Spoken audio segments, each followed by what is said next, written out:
The test is in 4 parts: Part 1, Part 2, Part 3, and Part 4. Now look at Part 1. Part 1. We'll hear two students, Jacinta and Lewis, discussing a holiday they are planning in Queenstown, a tourist center in New Zealand popular with young people.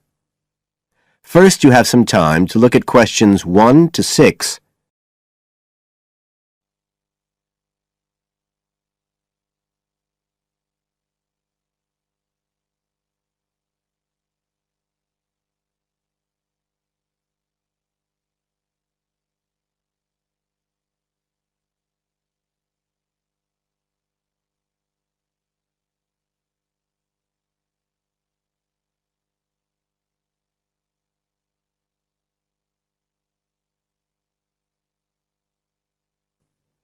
You should answer the questions as you listen, because you will not hear the recording a second time. Listen carefully and answer questions 1 to 6.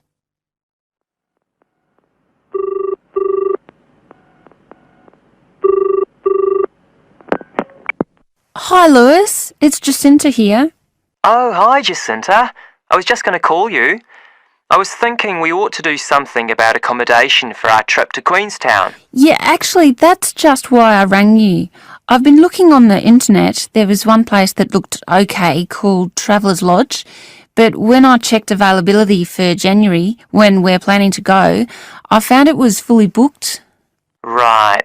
Well, we'd better do something now, I suppose. I've actually got a list up here on the computer. There's one place called Bingley's that looks possible. It's $1975 a night. That's US dollars. They quote all the prices in US dollars. So that's about 26 or 27 New Zealand dollars. That's okay. That'll be in a dormitory, is it? Yeah, they say 8-bed dorms, and the hostel's right in the town centre, and they've got a cafe. They have theme nights every weekend, whatever that means. Oh, you know, like certain sorts of food and music. And people might wear special clothes like that Egyptian evening we went to last year. Oh, okay. What else? They've got a sun deck area, and then all the usual things, internet access and so on. Sounds good. Was there anywhere else? Yeah, a couple more places. There's one called Chalet Lodge, which is just 18 US dollars. That's for a bed in a 12-bed dorm. They do single and family rooms as well. It looks as if it's a bit out of town. Says it's got an alpine setting, a quiet alpine setting. What do you think? Not sure. Oh, but actually, it's not far out at all. It says 10 minutes walk from town, so... Oh, and it says it's children friendly. I'm not so sure about that. What about the third place? That's called Globetrotters. Let's see. They do private rooms or 5-bed dorms for $18.50. It's in the centre, just by the lake, and that includes breakfast. Didn't the other two? I don't think so. They didn't mention it, so probably not. Oh, and it says something about a free skydive. Wow. Don't know if I'm all that keen on jumping out of aeroplanes. Oh, actually, what it says is you can win a chance to do a skydive. They give one away every day to one of the guests. Well, if I win it, you can do it. Anyway, do they have room? Yeah, I checked the availability. Shall I go ahead and book there then? Fine. You now have some time to look at questions 7 to 10.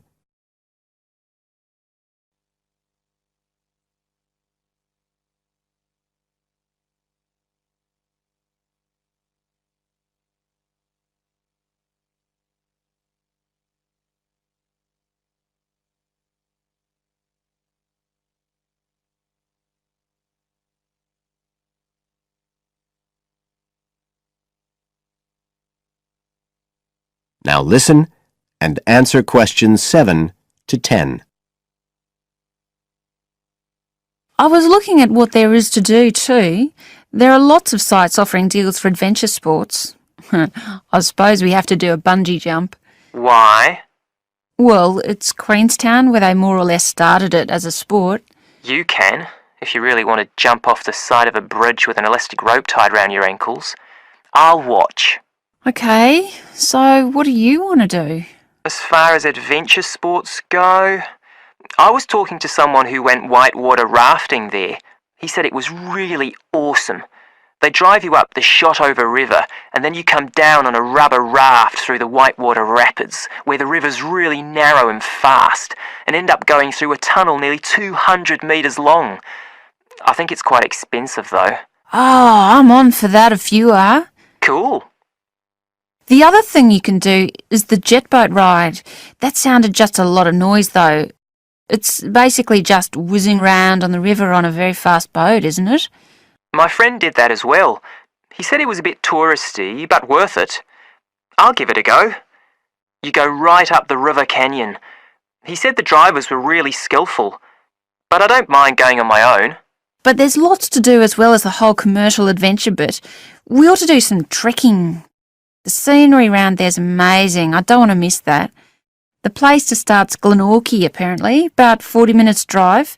That's where lots of the wilderness trails begin. Okay, I'll pack my walking boots. I'd better start getting in training. I haven't done anything except sit at my desk for months. Now, is there anything else we need to decide?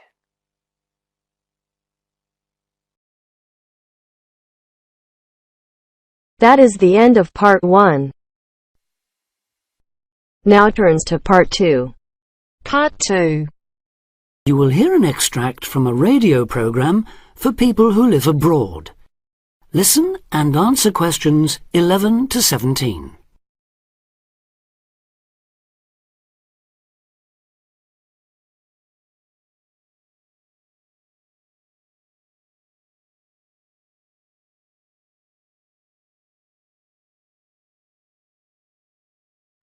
Listen and answer questions 11 to 17. You're listening to Expat News, a weekly broadcast for the English-speaking community in this great city. In today's programme, we'll be hearing from Tom O'Hara, who's going to tell us about all those different associations you can join. Tom. Good evening. Yes, in a city with so many of its residents born outside the country, it's hardly surprising there's such a huge range of expatriate clubs and societies. And many of these, of course, are aimed at English speakers. So, first and perhaps most obviously, we have the sports clubs, which in some cases field teams in things like rugby and tennis that compete against clubs in other parts of the country or even abroad. You don't have to play at this level to have fun, though. They can be just a great way to do some exercise and, of course, to get to know other people, especially if you're new in town. The same can be said of the many hobby and interest clubs that have sprung up here. Everything from landscape photography, such as the Viewfinders Club in the Harbour District, or Focus on the Airport Road, to old favourites like stamp collecting. Remember that this country has a long tradition of unusual and perhaps even eccentric societies, so there should be something for everyone.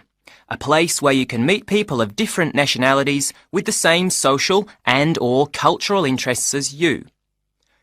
For those who may be interested in rather more than just friendship, there's a wide range of lively social clubs. Several singles associations organise dancing of various kinds, while for people in a real hurry, there's speed dating, in which everyone talks to everyone else for just 5 minutes. Then, at the end, they decide which of them they would like to meet again by ticking their names on a list. In complete contrast to these are the many religious associations, reflecting the diversity of faith groups present in this multicultural city. Many of them, of course, have their own places of worship. Perhaps also of interest to those who've come here from other parts of the world are the international and cultural societies. These often provide a meeting place for people from a specific country, China, for instance, and particular ethnic groups, such as Afro-Caribbeans. As in other major cities, we have here local branches of many charities with names familiar around the world. Meetings of human rights organisations like Amnesty International are held regularly in English, as are those of environmental groups such as Greenpeace. All funds raised, by the way, go to the same kinds of good cause as they do in other countries you may have lived in.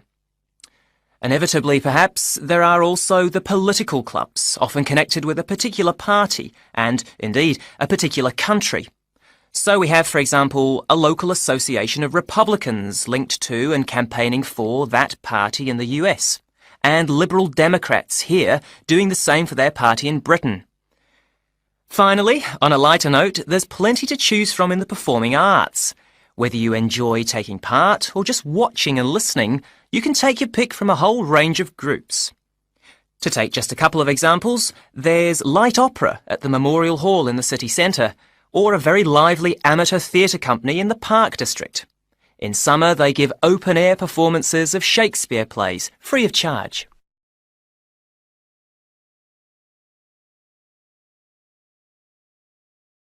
Now answer questions 18 to 20.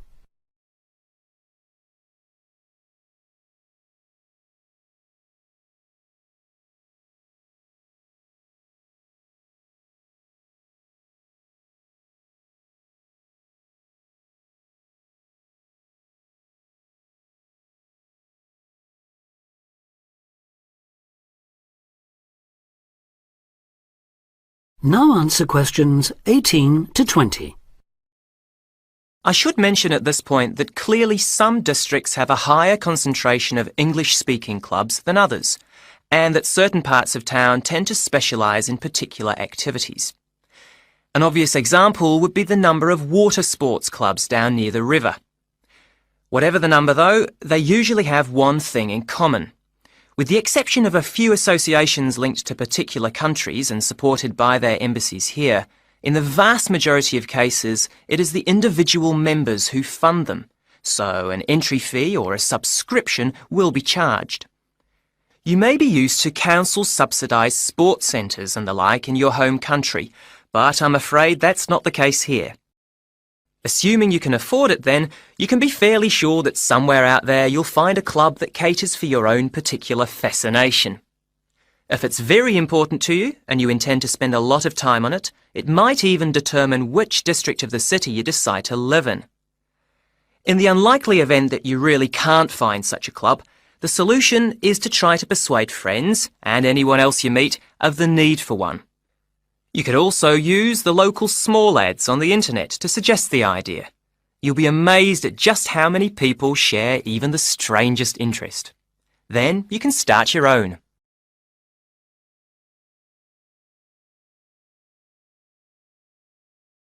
That is the end of part 2. Now turns to part 3. Part 3. You are going to hear a conversation on animal protection. First, you have some time to look at questions 21 to 25.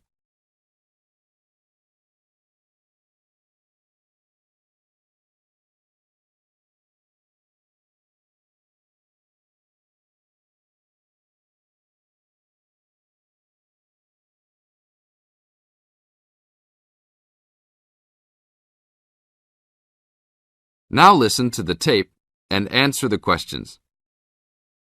Thanks for joining us today, Mike. How did Baja California become a consideration for a condor release? Our recovery plan for California condors requires us to re-establish the birds in as much as their former range as possible.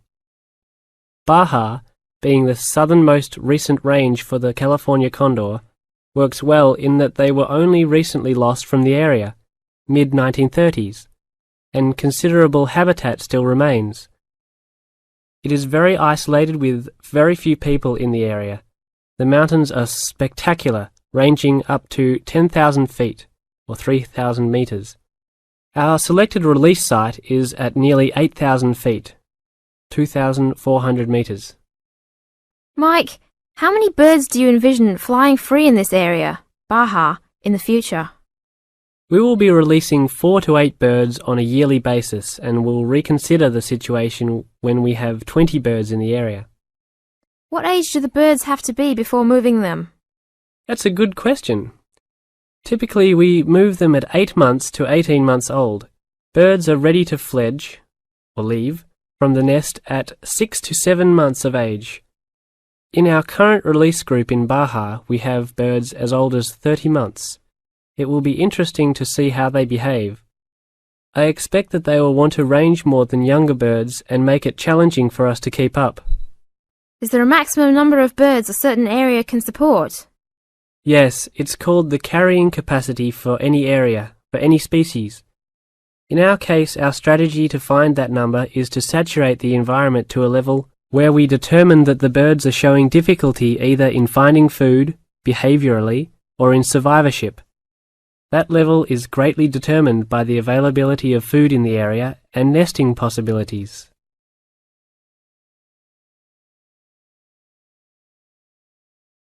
Now look at questions 26 to 30.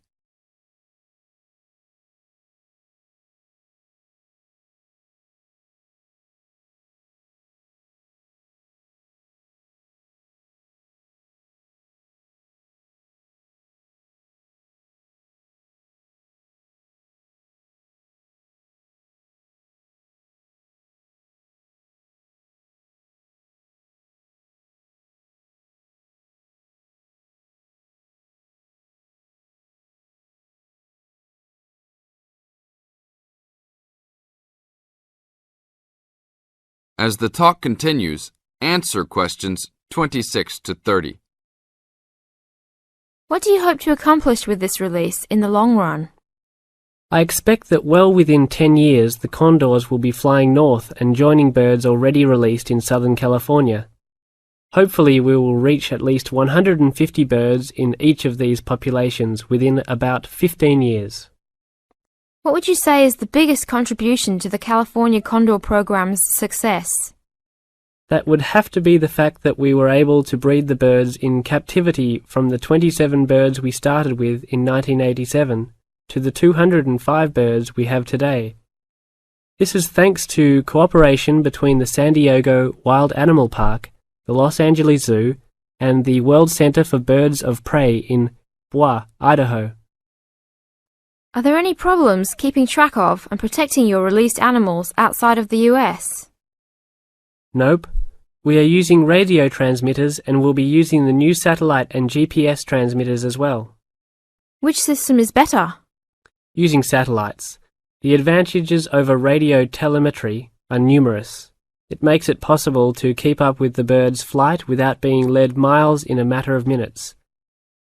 It took the young condor only a week to migrate across the state, and with just radio telemetry, poor weather can keep a plane grounded, and not all roads are accessible to track them on ground. New technology will allow one to be able to track birds that are not accessible by plane. Also, it is a new way to gauge the effectiveness of reintroduction. How so? If a condor transmitter works properly, researchers will get a location every 10 days for about 2 years. Do you see an end in sight for the need to breed condors in captivity? Yes, that would be great. But it will take a while for us to establish the two wild populations and make sure that they are sustainable. Part of our recovery is to maintain a captive flock of 150 birds in various zoos around the country as a safety net for the future.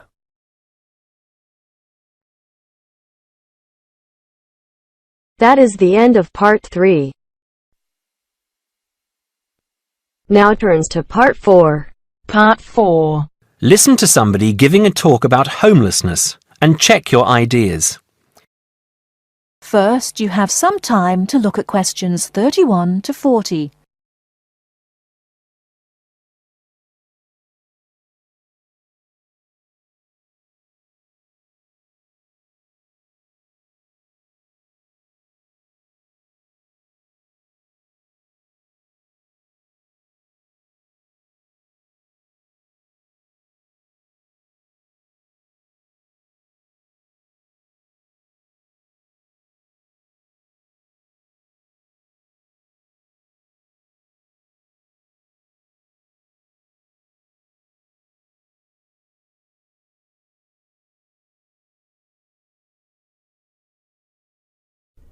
Now listen carefully and answer questions 31 to 40.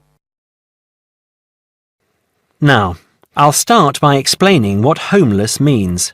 and it means a little more than simply sleeping out in the street. The people you see in parks and gardens or bus stops and shop doorways are a small percentage of the people that we class as homeless. People are homeless if they are sleeping on the floor or on the sofa at a friend's house. They are homeless if they are sleeping in a hostel or shelter for homeless people. They are homeless if they are sleeping in a car or any other vehicle.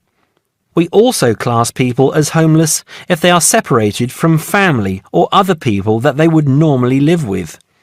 People are homeless if they live in conditions that are so bad that their health is affected.